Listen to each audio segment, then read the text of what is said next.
morning students. I Ashwini Kumar welcome you back on our YouTube channel. जैसा कि मैंने आपको अपनी पिछली क्लास में सिंपल पास्ट टेंस के बारे में बताया, आज हम पास्ट कंटिन्यूअस, इसके अगला जो टेंस है उसे हम डिटेल से पढ़ेंगे। अगर आपको कोई डाउट और कोई क्वेरीज हो तो आप हमें हमारे चैनल के कमेंट बॉक्स में कमेंट करके बता सकते हैं। और इसके लिए सबसे पहले आपको हमारा YouTube चैनल सब्सक्राइब करना होगा। इसके लिए आप बेल आइकन पर क्लिक करके इसे सब्सक्राइब कर लें और इस वीडियो को शुरू से लेकर अंत तक जरूर देखें ताकि आपको ये टेंस अच्छे से समझ में आए। तो हम बात कर रहे थे पास्ट टेंस का जो सेकंड पार्ट है, past continuous tense. Past continuous tense, इस टेंस की हिंदी आइडेंटिफिकेशन क्या है, हिंदी में पहचान क्या है, वो हम पढ़ लेते हैं पहले, क्योंकि हिंदी आइडेंटिफिकेशंस के बिना हम हमारे हिंदी सेंटेंसेस को इंग्लिश सेंटेंस में कन्वर्ट या ट्रांसलेट नहीं कर पाते हैं। तो इसके लिए हमें हिंदी आइडेंटिफिकेशंस पता होनी चाहिए। At the end of Hindi sentences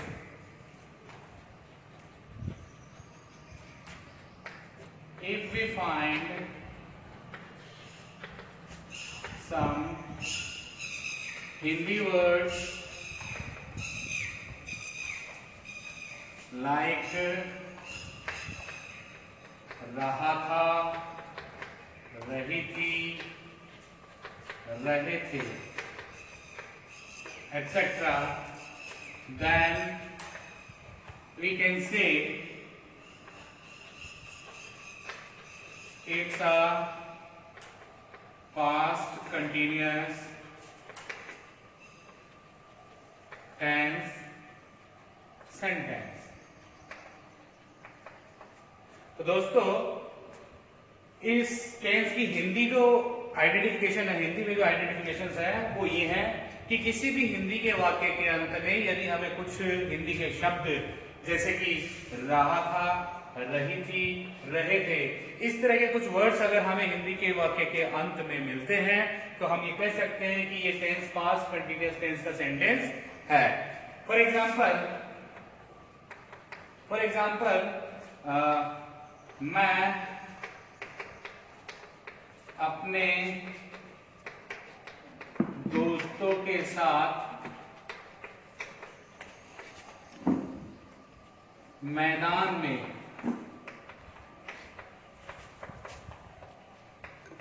kabaddi खेल रहा था। इस तरह के सेंटेंस के लास्ट में देखिए आप, यहां पर क्या लिखा हुआ है, रहा था, जो कि हमारे हिंदी की पहचान है, हिंदी की आइडेंटिफिकेशन है इस टेंस की। अब इस टेंस को इंग्लिश में कन्वर्ट करने के लिए, जैसा कि आप सब जानते हैं कि हमें एक पैटर्न की जरूरत होती है कि भाई पास्ट कंटिन्यूअस टेंस का जो पैटर्न होता है उसके अकॉर्डिंग ही हम इस टेंस के अंदर से, इस सेंटेंस के अंदर से एलिमेंट्स को सेपरेट करके उन्हें पैटर्न के अकॉर्डिंग अरेंज करके इसे इंग्लिश में ट्रांसलेट कर सकते हैं। तो पैटर्न क्या है इस टेंस का? इस टेंस का पैटर्न है, सबसे पहले first of all write down subject, then helping verb, then first form of main verb की first form plus ING plus then object. This is the pattern. ये क्या है? इस टेंस का पैटर्न है। अब इसके अंदर देखिए, पहली बात कि इसमें हेल्पिंग वर्ब जो होती है वो दो तरह की हेल्पिंग वर्ब होती है, वॉज और वर। वॉज और वर। अब वॉज कहाँ यूज होता है, वर कहाँ यूज होता है, ये बहुत ही इंपॉर्टेंट बात है कि भाई इन दोनों को समझना जरूरी है कि हम यहाँ पर वॉज का यूज किसके साथ में करेंगे, वर का यूज किसके साथ में करेंगे। ठीक है, तो देखिए use of was were, use of was and were, किस तरह से हम वॉज का यूज करते हैं, किस तरह से हम वर का यूज करते हैं। देखिए was is used with singular subject and I. Singular subject may be noun or pronoun and I. ठीक है, सिंगुलर सब्जेक्ट और आई के साथ में हम क्या करते हैं, वॉज का यूज करते हैं। इसी तरह से वर्क का यूज हम प्लूरल सब्जेक्ट के साथ में करते हैं। ठीक है, ये सिंगुलर सब्जेक्ट के साथ में हम वॉज का यूज करेंगे और प्लूरल सब्जेक्ट के साथ में वर्क का यूज करेंगे। तो इसके बाद में हमारा क्या काम है, हमें क्या करना है, सबसे पहले हमें ये एलिमेंट जो है सेंटेंस के पैटर्न का जो एलिमेंट है, उन एलिमेंट्स को हमें हमारे हिंदी के सेंटेंस में से सेपरेट करना है। ये क्या है, सब्जेक्ट क्या है, मैं। उसके बाद में हेल्पिंग वर्ब हमें सब्जेक्ट के अकॉर्डिंग चूज करनी है। नेक्स्ट थिंग है मैन वर्ब। मैन वर्ब क्या है, खेलना। ठीक है, ये क्या हो गई हमारी मैन वर्ब। फिर आईएनजी हम मैन वर्ब के साथ में ऐड कर ही देंगे। फिर देखिए ऑब्जेक्ट, ऑब्जेक्ट क्या है, kabaddi.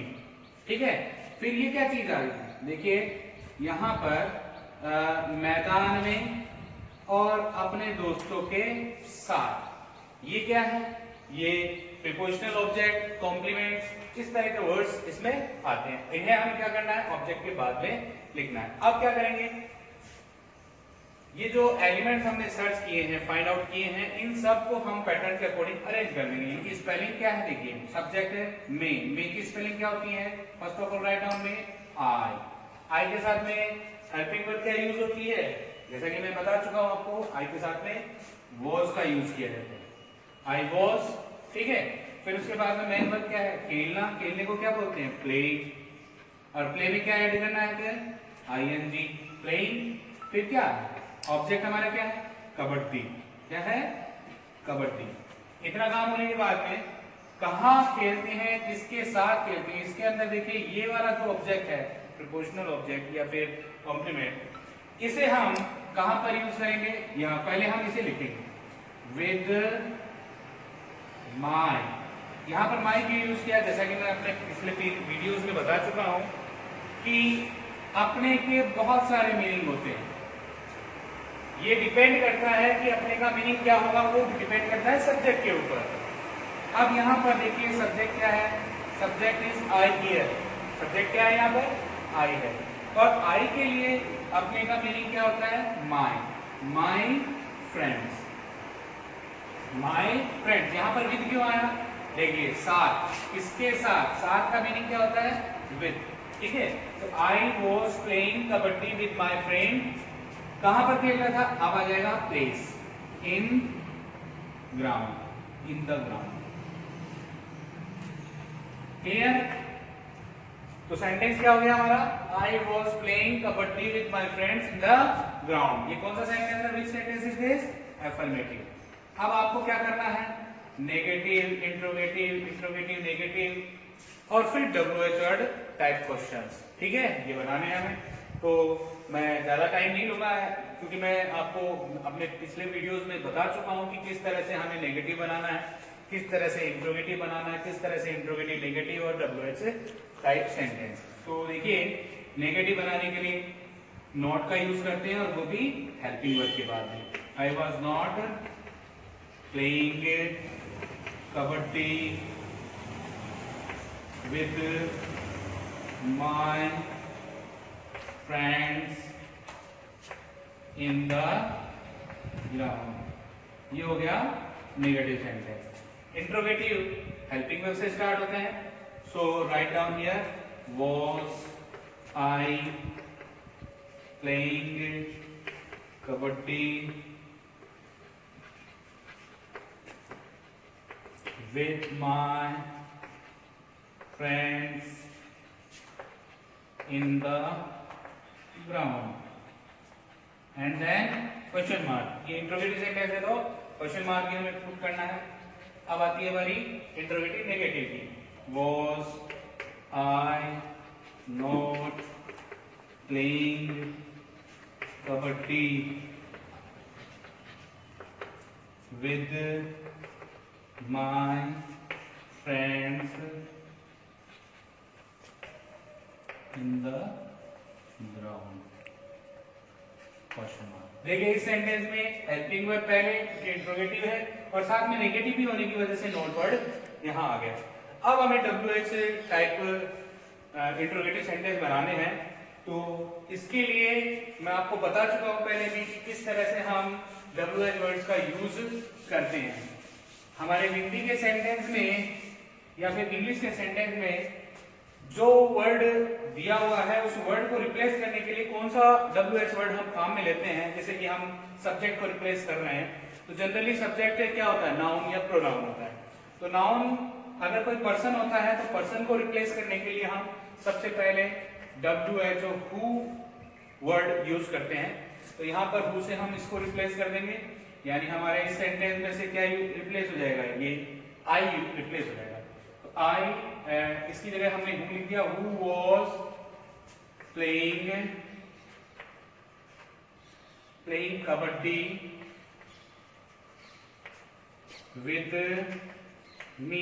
with my friends in the ground।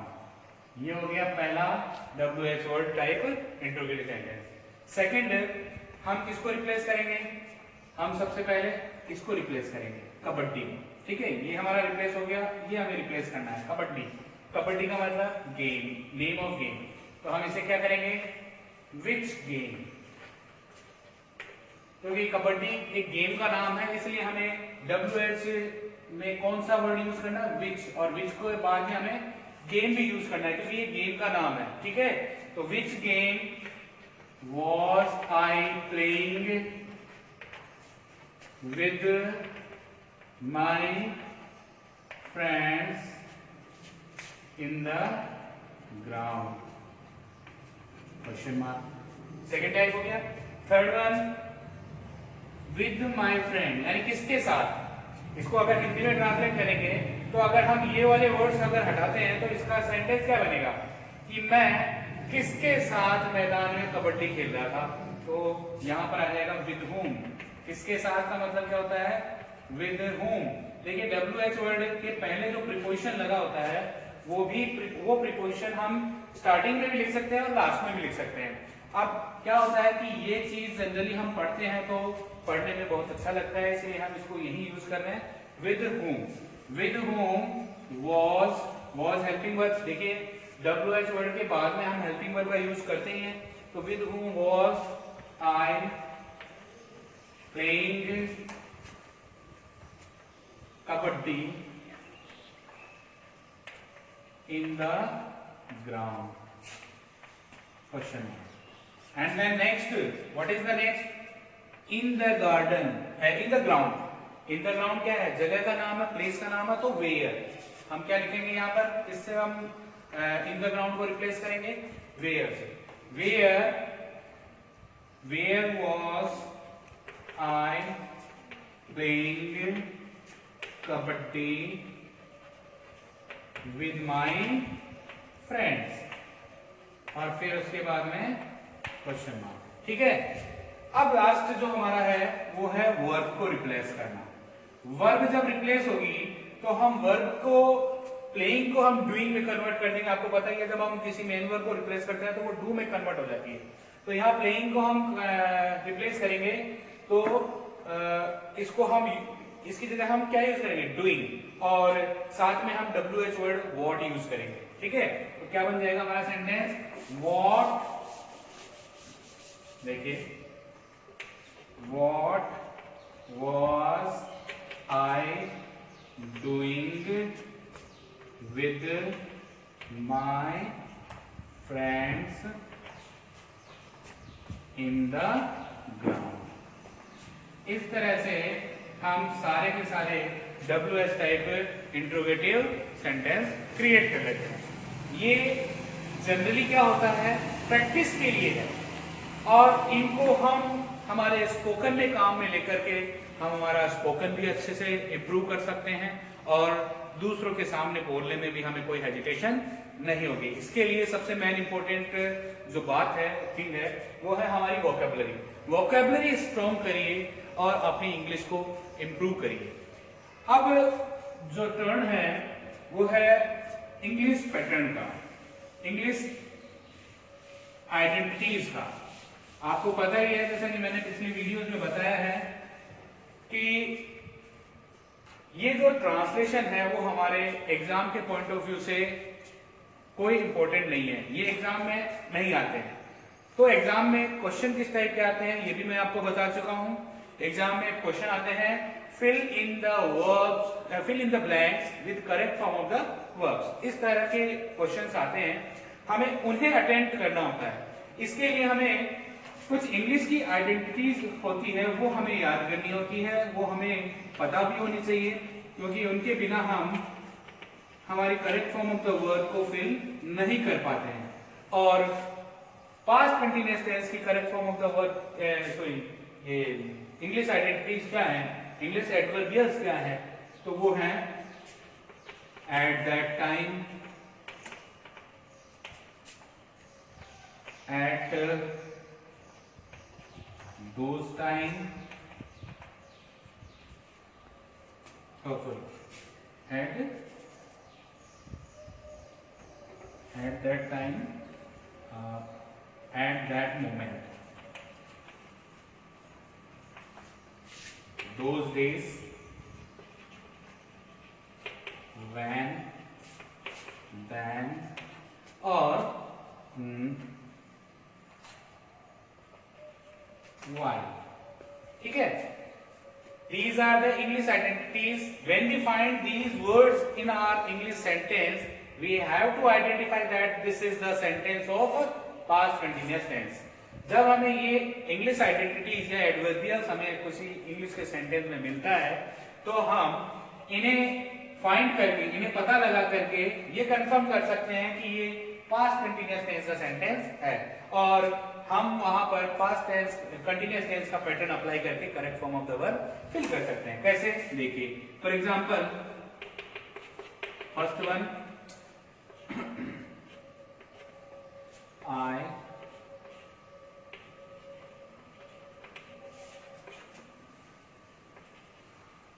Sorry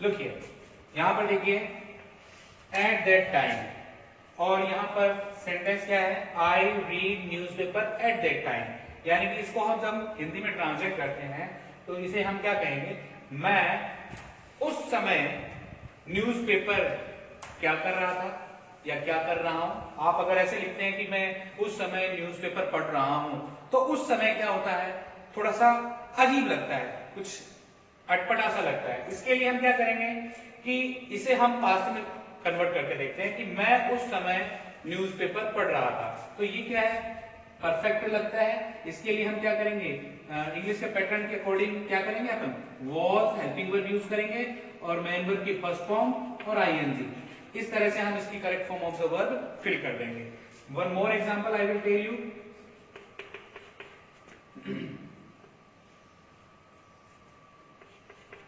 he